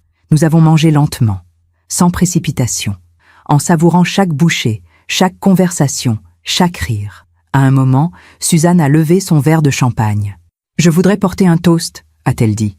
Quentin et moi avons levé nos verres. à l'année qui vient de s'écouler, avec ses joies, ses peines, ses épreuves. Elle m'a regardé intensément. À Anaïs, qui a eu le courage de faire ce que beaucoup de mères n'auraient pas osé faire. Puis elle s'est tournée vers Quentin. À toi, Quentin, qui as survécu à une trahison qui aurait détruit beaucoup d'hommes, et qui es en train de te reconstruire avec une force admirable. Nous avons trinqué.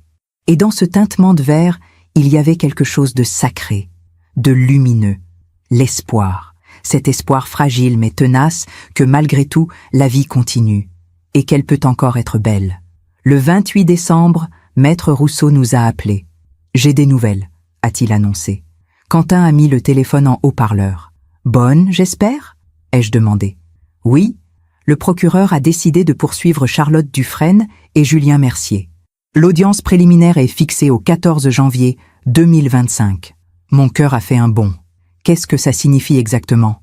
Ça signifie qu'ils vont devoir s'expliquer devant un juge, répondre des accusations de tentative d'escroquerie, de faux et usage de faux concernant le mandat de vente de l'appartement et de complicité. Quentin est resté silencieux un moment. Puis, on devra témoigner? Oui, vous serez convoqué comme témoin et partie civile. Je ne sais pas si j'ai envie de la revoir. La voix de mon fils était hésitante, fragile. Je comprends, a dit l'avocat avec douceur. Mais votre témoignage est essentiel. C'est votre chance de raconter votre version, de dire ce qu'elle vous a fait. Après avoir raccroché, Quentin est resté assis, le regard dans le vide. Tu n'es pas obligé d'y aller, ai-je dit doucement. Si, je suis obligé. Il m'a regardé. Si je n'y vais pas, c'est comme si je leur donnais encore du pouvoir sur moi, comme si j'avais encore peur d'elle. Et je refuse de lui donner cette satisfaction. J'ai vu dans ses yeux cette détermination nouvelle, cette force qui naît de la douleur surmontée. Mon fils était en train de guérir, vraiment. Les jours suivants ont été étranges. Nous vivions dans une sorte d'entre-deux, entre le passé qui refusait de se laisser oublier et l'avenir qui se dessinait timidement. Quentin a repris le travail le 2 janvier 2025. Son agence avait été compréhensive, ses collègues, discrets mais solidaires. Il s'était plongé dans un nouveau projet, la rénovation d'une vieille école primaire en centre culturel. Un projet ambitieux, complexe, qui demandait toute son attention. C'est exactement ce dont j'ai besoin, m'a-t-il confié un soir. Quelque chose qui me force à penser à autre chose, à créer, à construire. Le 8 janvier, nous avons reçu la convocation officielle pour l'audience du 14 janvier, 10 heures du matin, tribunal de grande instance de Paris. J'ai relu le document plusieurs fois. Chaque ligne me rappelait que ce cauchemar n'était pas tout à fait terminé. Mais cette fois, nous étions prêts. Le 13 janvier au soir, la veille de l'audience, Quentin et moi avons dîné chez moi. Il était nerveux. Je le voyais à sa façon de jouer avec sa fourchette, de boire son verre d'eau par petites gorgées rapides. « Et si elle ment ?» a-t-il demandé soudainement. « Si elle invente une histoire? Si elle dit que tout était une blague, un malentendu? Elle a la vidéo contre elle, ai-je répondu. Ses propres mots, sa propre voix. Elle ne peut pas nier. Mais elle peut minimiser, manipuler.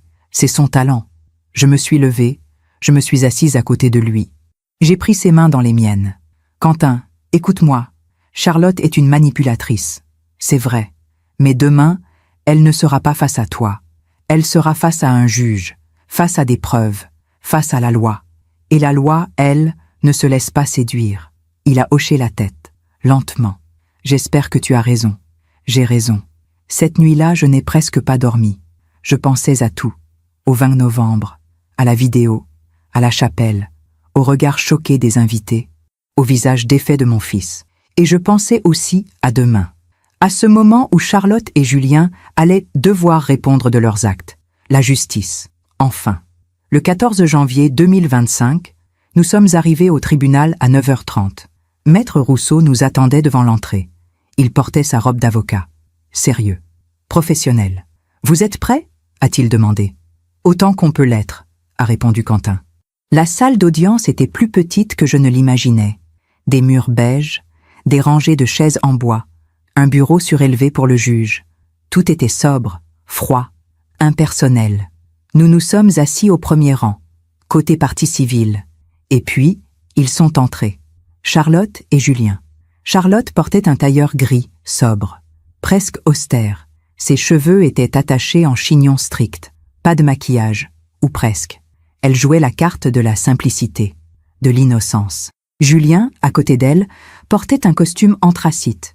Il avait l'air fatigué, vieilli, comme si ces 2 mois avaient été un enfer pour lui aussi. Ils ne nous ont pas regardés, pas une seule fois.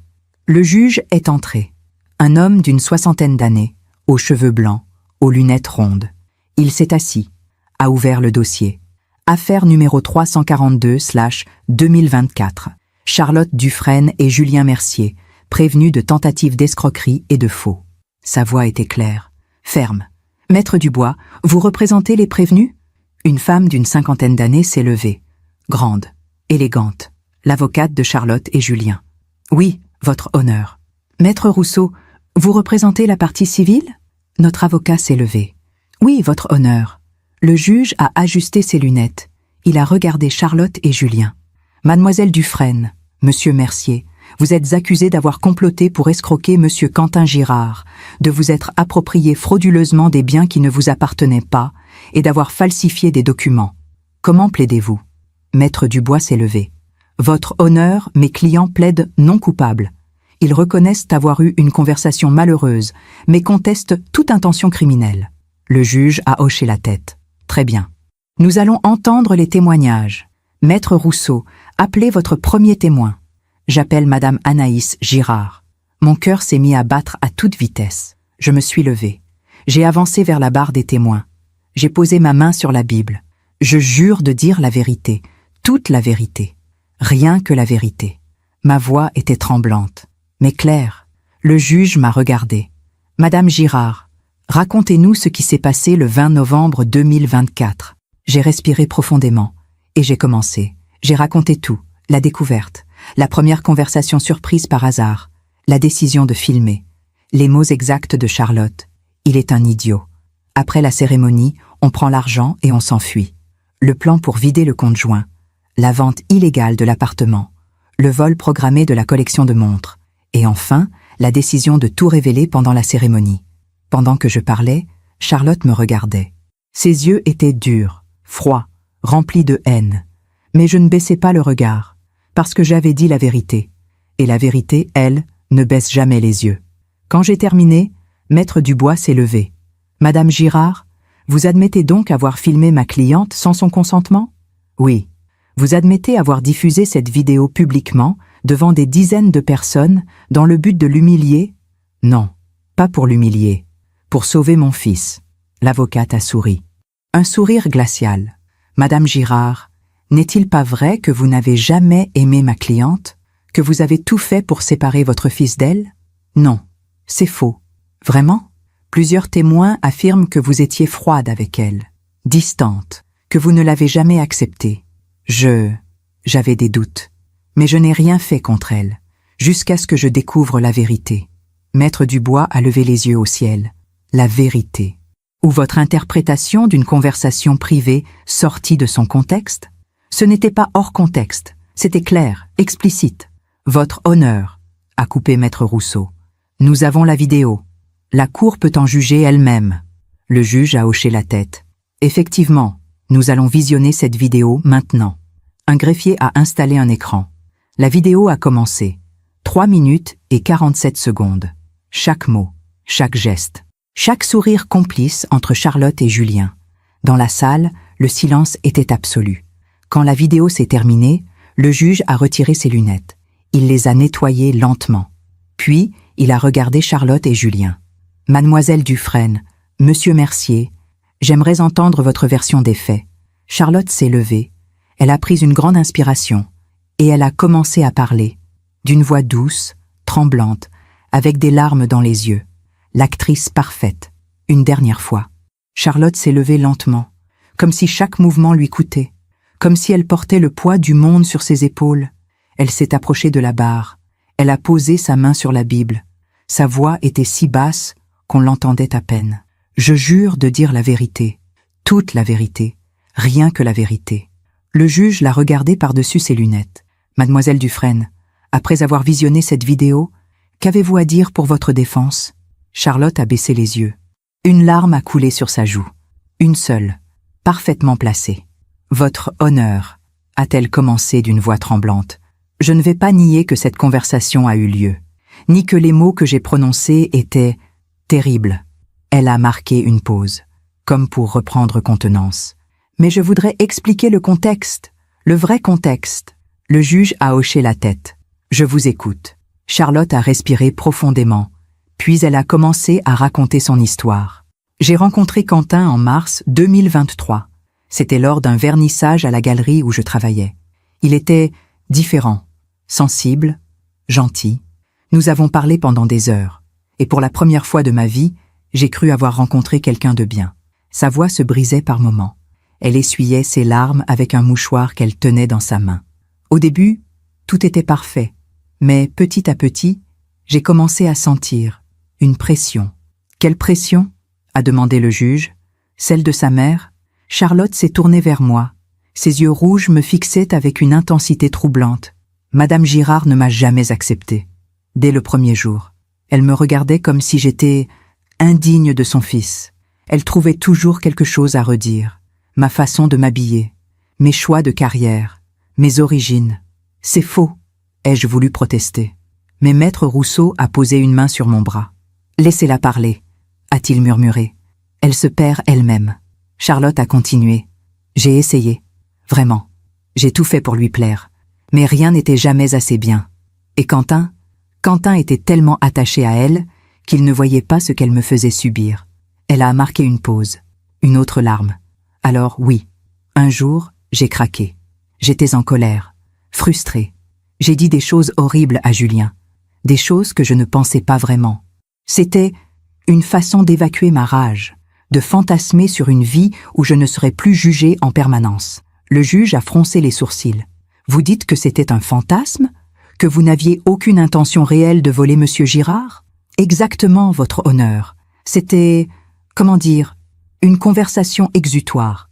Comme quand on dit « j'ai envie de tout plaquer » sans vraiment le faire. Pourtant, a coupé le juge en feuilletant le dossier, il apparaît que l'appartement de Monsieur Girard a effectivement été mis en vente, avec un mandat signé frauduleusement. Comment expliquez-vous cela ? Charlotte a hésité. Pour la première fois, son masque a vacillé. C'était une erreur. J'ai pensé que ce serait une bonne idée de vendre pour acheter quelque chose de plus grand. Pour notre futur. J'ai fait signer le mandat à Quentin. Il était d'accord. « Ce n'est pas vrai !» s'est exclamé Quentin en se levant brusquement. « Je n'ai jamais signé ce mandat. Jamais !» Le juge a frappé son marteau. « Monsieur Girard, vous témoignerez en temps voulu. Asseyez-vous, s'il vous plaît. » Charlotte a continué, la voix maintenant plus ferme, plus assurée. Quentin était d'accord au début. Mais ensuite, sa mère l'a manipulé. Elle lui a fait croire que je voulais le voler. Elle a tout orchestré. Cette vidéo, cette humiliation publique au mariage. Tout, pour me faire passer pour un monstre. Pourquoi aurait-elle fait ça ? A demandé le juge. Charlotte m'a regardé. Ses yeux brillaient maintenant de quelque chose qui ressemblait à du triomphe, parce qu'elle ne supporte pas l'idée que son fils aime quelqu'un d'autre qu'elle. Un murmure a parcouru la salle. Quelques personnes se sont penchées les unes vers les autres. J'ai senti mon sang bouillir, mais je suis restée immobile, silencieuse. Parce que Maître Rousseau avait raison. Charlotte se perdait elle-même. Chaque mensonge la rendait moins crédible. Le juge s'est tourné vers Maître Rousseau. « Vous souhaitez poser des questions à la prévenue ?» Notre avocat s'est levé. Lentement, calmement. « Oui, votre honneur. » Il s'est approché de Charlotte. Il l'a regardée droit dans les yeux. « Mademoiselle Dufresne, vous affirmez que la conversation enregistrée était un fantasme. Une simple évacuation de colère. » Oui. Pourtant, dans cette conversation, vous mentionnez des détails très précis. Le compte joint, la collection de montres, la combinaison du coffre, ce sont des informations très concrètes pour un simple fantasme, ne trouvez-vous pas ? Charlotte a ouvert la bouche, puis l'a refermée. Et concernant Julien Mercier, a continué Maître Rousseau, le meilleur ami de Monsieur Girard, celui qui devait être son témoin. Pourquoi auriez-vous choisi de partager ce fantasme avec lui ? Parce que Julien me comprenait. Il voyait ce que je subissais. Vraiment ? Ou parce qu'il était votre complice depuis le début ? Non, ce n'est pas... Maître Rousseau s'est tourné vers le juge. Votre honneur, j'aimerais rappeler à la cour que Monsieur Mercier et Mademoiselle Dufresne ont été vus ensemble à plusieurs reprises avant le mariage. Des témoins les ont aperçus dans des restaurants, des hôtels. Leur relation n'était pas qu'amicale. Charlotte a pâli. C'est faux. J'ai des relevés de cartes bancaires, a continué l'avocat. Des réservations d'hôtels au nom de Monsieur Mercier, avec une personne accompagnante, à des dates où Monsieur Girard était en déplacement professionnel. Le juge a regardé Charlotte. Son expression s'était durcie. Mademoiselle Dufresne, je vous pose la question directement. Aviez-vous une relation amoureuse avec Monsieur Mercier pendant vos fiançailles avec Monsieur Girard? Le silence. Long, pesant. Puis, finalement, dans un murmure à peine audible, oui. Le murmure dans la salle s'est transformé en exclamations étouffées. Le juge a frappé son marteau. Silence. Il s'est tourné vers Charlotte. Depuis combien de temps? Charlotte a baissé la tête. Depuis mai 2024, 6 mois avant le mariage. Quentin, à côté de moi, s'est effondré sur sa chaise, comme si on venait de le frapper. Ses mains tremblaient. 6 mois, a-t-il murmuré. Pendant 6 mois, elle, avec lui, je lui ai pris la main. Je l'ai serré fort. Je suis là, ai-je murmuré. Je suis là. Le juge a retiré ses lunettes. Il les a nettoyées longuement. Puis il a regardé Charlotte avec une expression que je ne peux décrire que comme du dégoût. Mademoiselle Dufresne, asseyez-vous. J'en ai assez entendu. Charlotte est retournée à sa place, tête baissée, les épaules affaissées. Le masque était tombé, définitivement. Monsieur Mercier, a appelé le juge. À la barre. Julien s'est levé. Il marchait comme un homme allant à l'échafaud, les épaules voûtées, le regard fuyant. Il a juré. Puis, il s'est assis. Monsieur Mercier, a commencé le juge, confirmez-vous avoir eu une relation amoureuse avec mademoiselle Dufresne pendant qu'elle était fiancée à votre meilleur ami? Oui. Sa voix était à peine un souffle. Confirmez-vous avoir participé à un plan visant à escroquer monsieur Girard? Un long silence. Monsieur Mercier, je vous rappelle que vous êtes sous serment. Julien a levé les yeux vers Quentin. Pour la première fois depuis le début de l'audience. Dans son regard, j'ai vu quelque chose. De la honte, du remords, de la douleur. Oui, a-t-il finalement murmuré. Oui, nous avions un plan, Charlotte et moi. Le juge a hoché la tête. Expliquez ce plan. Julien a pris une longue inspiration. Puis, il a commencé à parler. Charlotte m'a contacté en avril 2024. Elle m'a dit qu'elle ne pouvait plus continuer avec Quentin, qu'elle voulait partir, mais qu'elle n'avait pas d'argent. Il a marqué une pause. Au début, je lui ai dit de juste rompre, de partir dignement, mais elle avait d'autres idées. Lesquelles? Elle savait que Quentin avait hérité de son père, l'appartement, les montres, les économies. Elle voulait en prendre une partie, avant de partir. Et vous avez accepté? Julien a fermé les yeux.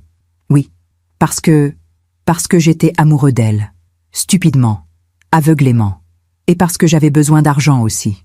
Ma société était au bord de la faillite. J'étais endettée. Charlotte m'a dit qu'on pourrait tout recommencer. Ensemble, ailleurs. Alors vous avez trahi votre ami d'enfance. Un silence. Oui. Le juge s'est tourné vers Quentin. Monsieur Girard, souhaitez-vous témoigner? Quentin s'est levé, lentement. Ses jambes tremblaient légèrement. Mais il a marché jusqu'à la barre, la tête haute. Il a juré. Puis il s'est tourné vers le juge. Votre honneur, je n'ai pas grand-chose à ajouter à ce qui a été dit. Tout est vrai. Charlotte m'a menti. Julien m'a trahi. Ils ont planifié de me voler tout ce que mon père m'avait laissé. Sa voix était calme, posée, mais je sentais la douleur dessous. Mais ce qui me fait le plus mal, ce n'est pas l'argent, ce ne sont pas les montres, c'est la confiance. Il s'est tourné vers Charlotte et Julien. Ils ne le regardaient pas. J'ai fait confiance à Charlotte. Je lui ai donné mon cœur. Je lui ai ouvert ma vie. Je pensais qu'elle m'aimait. Sa voix s'est brisée légèrement. Et toi, Julien, tu étais mon frère. Depuis qu'on a 6 ans, on a grandi ensemble. On a tout partagé. Et tu m'as poignardé dans le dos. Pour de l'argent. Julien a levé les yeux. Des larmes coulaient sur ses joues. Quentin, Non, a coupé mon fils. Tu ne dis rien. Tu n'as rien à dire. Il n'y a pas d'excuse, pas d'explication, juste la trahison. Il s'est tourné vers le juge. Votre honneur, je demande justice, pas vengeance. Juste que la vérité soit reconnue, que leurs actes aient des conséquences. Le juge a hoché la tête. Merci, monsieur Girard. Vous pouvez vous asseoir. Quentin est revenu à sa place. Je lui ai pris la main. Elle tremblait. « Tu as été parfait », ai-je murmuré. Il n'a pas répondu, mais il a serré ma main fort. Le juge a feuilleté le dossier une dernière fois. Puis il a regardé Charlotte et Julien. « Mademoiselle Dufresne, Monsieur Mercier, j'ai entendu vos témoignages, j'ai visionné les preuves, et je dois dire que rarement, dans ma carrière, j'ai vu une trahison aussi calculée, aussi froide. » Il a marqué une pause. « Vous n'avez pas simplement menti. Vous avez construit une arnaque sur plusieurs mois. Vous avez manipulé un homme de confiance. Vous avez profité de son amour et de son amitié. Compte tenu de la gravité des faits, je prononce un jugement immédiat. » Tout le monde s'est redressé dans la salle. « Charlotte Dufresne, vous êtes condamnée à 18 mois de prison avec sursis, assortie de 2 ans de mise à l'épreuve. Vous devrez également verser la somme de 20 000 € de dommages et intérêts à Monsieur Girard. » Charlotte a vacillé. Maître Dubois l'a rattrapé par le bras. « Julien Mercier, vous êtes condamné à 15 mois de prison avec sursis, assorti de 2 ans de mise à l'épreuve. Vous devrez verser la somme de 15 000 € de dommages et intérêts à Monsieur Girard. » Julien a baissé la tête. Il n'a pas bougé. De plus, a continué le juge, une interdiction de contact avec Monsieur Quentin Girard et Madame Anaïs Girard est prononcée pour une durée de 5 ans. Toute violation de cette interdiction entraînera l'exécution immédiate de la peine de prison. Il a frappé son marteau. L'audience est levée. Nous sommes sortis du tribunal vers 13 heures. Le soleil brillait faiblement à travers les nuages. L'air était froid, vivifiant. Quentin s'est arrêté sur les marches. Il a regardé le ciel, longuement. Puis il a souri, un sourire fatigué. « Mais vrai, c'est fini », a-t-il murmuré. « C'est vraiment fini. Oui, mon chéri, c'est fini. » Il m'a regardé. Ses yeux étaient rouges, mais ils brillaient aussi. « Merci, maman, pour tout. Tu n'as pas à me remercier. Si, sans toi, je serais détruit aujourd'hui, ruiné, et je ne saurais même pas pourquoi. » Nous sommes descendus les marches ensemble. Suzanne et Marc nous attendaient en bas. Ils nous ont serrés dans leurs bras. « Justice est faite », a dit Suzanne avec satisfaction. « La vie peut continuer », a ajouté Marc. Et pour la première fois depuis le 20 novembre 2024, j'ai vraiment cru que c'était vrai. La vie pouvait continuer. Enfin, 6 mois ont passé depuis ce 14 janvier 2025. 6 mois pendant lesquels la vie a repris son cours. Lentement, doucement, comme une rivière qui retrouve son lit après une crue dévastatrice. Aujourd'hui, nous sommes le 20 juillet 2025. L'été parisien bat son plein. Les terrasses sont bondées. Les touristes envahissent les quais de Seine. La ville vibre de cette énergie particulière que seul l'été peut apporter. Et moi, Anaïs Girard, 61 ans, je suis assise sur le banc de notre parc préféré, le Luxembourg, celui où Philippe m'emmenait tous les dimanches, celui où Quentin jouait enfant, celui qui a vu toute notre histoire familiale se dérouler. Quentin est assis à côté de moi. Il mange une glace à la pistache, son parfum préféré depuis qu'il a 8 ans. Certaines choses ne changent jamais. Il sourit, un vrai sourire, celui qui monte jusqu'aux yeux, celui qui dit que la paix est revenue. « Tu sais, maman, » dit-il en regardant les enfants jouer près du bassin, « je ne pensais pas que je pourrais à nouveau être heureux. Et pourtant, tu l'es. Oui, grâce à toi. » Je secoue la tête. « Non, grâce à toi, à ta force, à ta capacité de guérison. Moi, je t'ai juste donné un coup de pouce. » Il rit. Un sacré coup de pouce. « Tu as fait exploser mon mariage devant 72 personnes. Un mariage qui n'aurait jamais dû avoir lieu. » C'est vrai. Il termine sa glace, jette le bâtonnet dans une poubelle, puis il se tourne vers moi. « Tu te demandes parfois ce qu'ils sont devenus? Charlotte et Julien ?» Je réfléchis un instant. Parfois, mais de moins en moins. Moi aussi. Au début, j'y pensais tout le temps. Je me demandais s'ils étaient ensemble, s'ils regrettaient, s'ils souffraient. Et maintenant? Maintenant, je m'en fiche. Il regarde le ciel. Bleu. Parfaitement bleu. Tu sais ce que Madame Lefebvre m'a dit la semaine dernière? Madame Lefebvre, sa thérapeute. Quentin continue à la voir, tous les jeudis, même maintenant que la tempête est passée. Non quoi? Elle m'a dit que pardonner, ce n'est pas oublier. Ce n'est pas excuser. C'est juste se libérer du poids de la rancœur. Elle a raison. Alors j'ai décidé. Je pardonne à Charlotte. Je pardonne à Julien. Pas pour eux, pour moi. Je sens les larmes me monter aux yeux. Mais ce sont des larmes de fierté, de joie. Mon fils a grandi, vraiment grandi. Il n'est plus l'homme brisé du 20 novembre dernier. Il est devenu quelqu'un de plus fort, de plus sage, de plus entier. « Et toi, maman ?» demande-t-il soudainement. « Comment tu vas ?»« Moi ? Très bien. »« Vraiment ?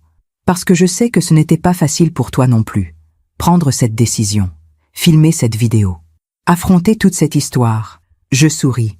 C'était la chose la plus difficile que j'ai jamais faite, mais aussi la plus juste. Et quand on fait ce qui est juste, on trouve toujours la paix. Tôt ou tard, nous restons assis en silence pendant quelques minutes. Le bruit des enfants qui rient, le bruissement des arbres, le chant des oiseaux, des sons simples, beaux, apaisants. « Au fait, » dit Quentin avec un sourire mystérieux, « j'ai quelque chose à te dire. »« À quoi donc ?»« J'ai rencontré quelqu'un. Mon cœur fait un bond, pas de peur, de joie. »« Vraiment ? » ?»« Oui, elle s'appelle Léa. Elle est architecte aussi. On travaille sur le même projet, la rénovation de cette vieille école dont je t'ai parlé. »« Et c'est sérieux ?» Il rougit légèrement. « Je ne sais pas encore.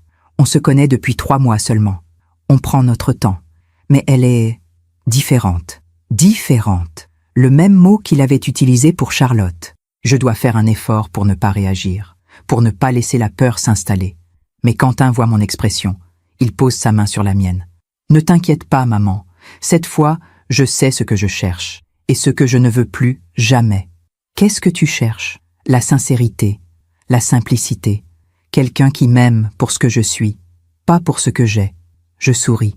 Un sourire soulagé. « Alors, je suis heureuse pour toi. Tu veux la rencontrer ? Quand tu seras prêt, quand elle sera prête. Pas de précipitation. D'accord, mais je pense que tu l'aimeras. Elle est vraie, vraie.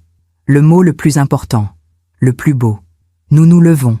Nous commençons à marcher lentement à travers le parc, main dans la main, comme quand il était petit, comme quand Philippe était encore là. « Maman, » dit Quentin après un moment, « je voulais aussi te dire, j'ai reçu l'argent, les dommages et intérêts.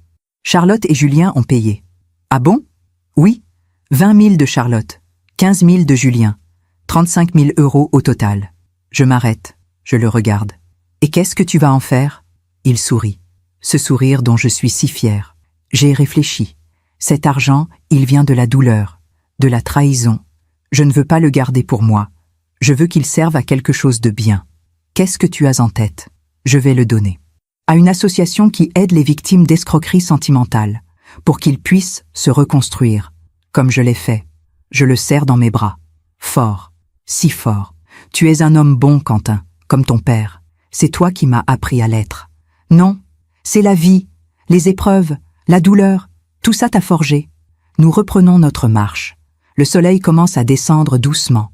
Les ombres s'allongent sur l'herbe verte. « Tu sais ce que je me dis parfois ?» demande Quentin. « Quoi ? Que peut-être que tout ça devait arriver, pour que j'apprenne, pour que je grandisse, pour que je devienne qui je suis aujourd'hui. » Je réfléchis à ces mots, et je réalise qu'il a raison.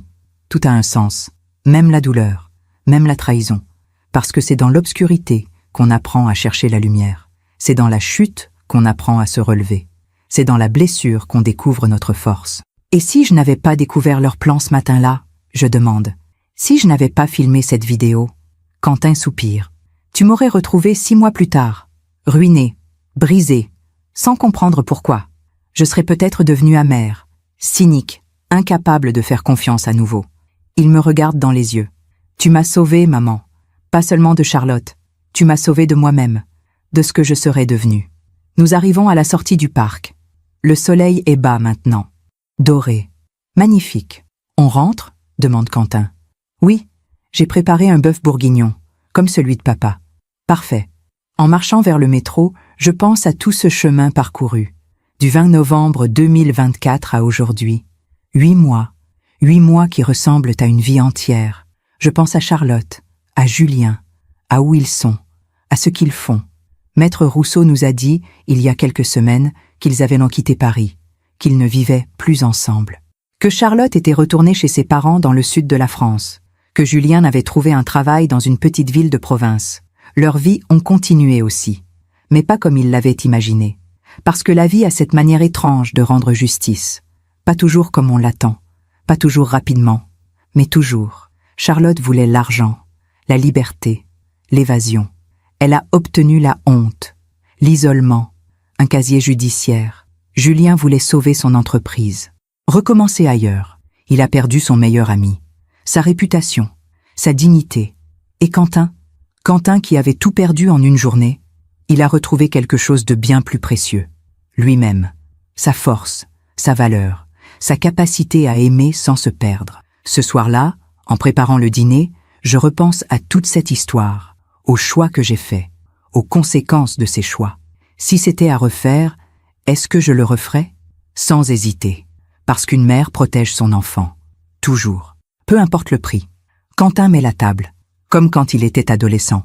Nous mangeons ensemble, nous parlons de tout et de rien, de son nouveau projet d'architecture, de Léa, de mes projets de voyage cet automne. Nous rions, nous nous chamaillons gentiment sur la cuisson du bœuf, nous partageons une tarte aux fraises en dessert. Des moments simples, ordinaires, mais tellement précieux. Vers 22h, Quentin se prépare à partir.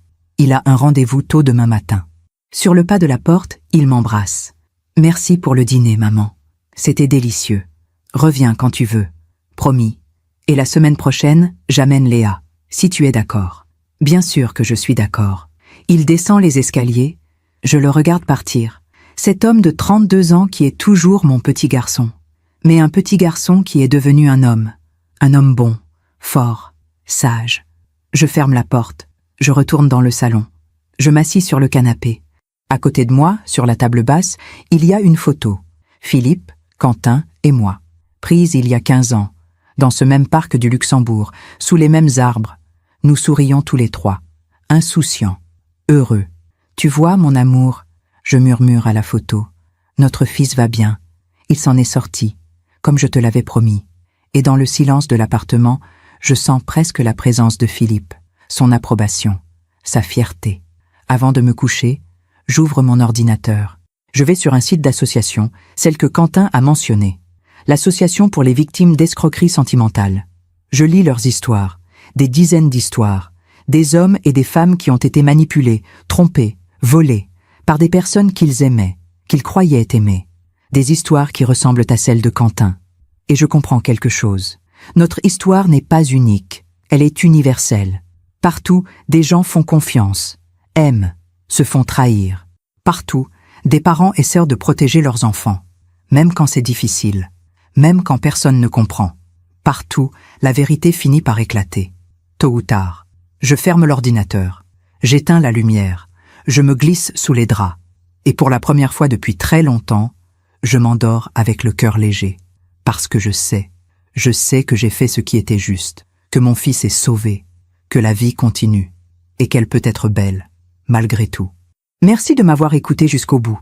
Si cette histoire a touché votre cœur, abonnez-vous et activez la cloche pour entendre d'autres femmes qui ont transformé la douleur en sagesse. Chaque jour, une femme, une leçon de vie. Partagez cette histoire avec quelqu'un que vous aimez. Parfois, une histoire change toute une journée. Que Dieu vous bénisse et à très bientôt.